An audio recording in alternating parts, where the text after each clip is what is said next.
एक बार नारद मुनि मृत्युलोक का भ्रमण करके भगवान विष्णु से मिलने वैकुंठ धाम पहुँचे। भगवान विष्णु ने नारद जी का स्वागत किया और दोनों के बीच ज्ञान की बातें होने लगी।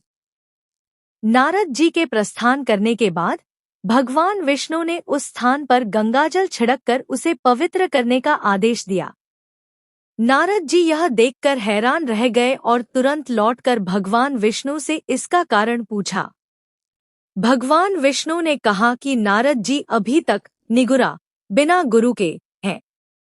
एक निगुरा व्यक्ति के बैठने से वह स्थान अपवित्र हो जाता है।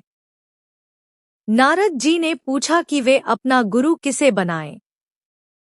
भगवान ने कहा कि पृथ्वी पर सुबह जो भी पहला व्यक्ति मिले उसे ही गुरु मान ले।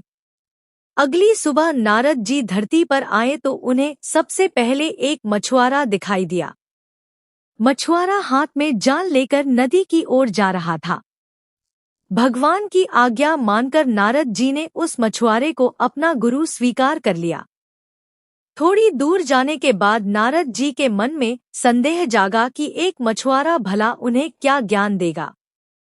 नारद जी वापस विष्णु जी के पास पहुंचे और अपनी शंका व्यक्त की। भगवान विष्णु नारद जी के इस संदेह और अपने गुरु के प्रति अनादर से क्रोधित हो गए। उन्होंने नारद जी को श्राप दिया कि उन्हें 84 लाख योनियों में भटकना पड़ेगा। नारद जी डर गए और उन्होंने इस श्राप से मुक्ति का उपाय पूछा। भगवान विष्णु ने कहा कि इसका उपाय केवल उनका गुरु मछुआरा ही बता सकता है। नारद जी रोते हुए वापस उस मछुआरे गुरु के पास पहुंचे और पूरी बात बताई। मछुआरे ने मुस्कुराते हुए नारद जी से कहा कि वे भगवान विष्णु के पास जाएं।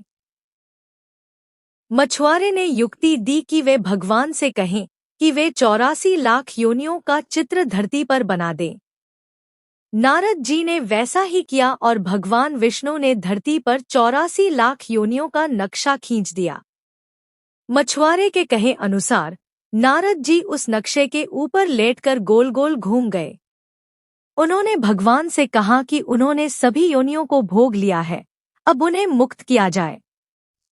भगवान विष्णु मुस्कुराए और समझ गए कि यह अद्भुत बुद्धि केवल एक गुरु की ही हो सकती है।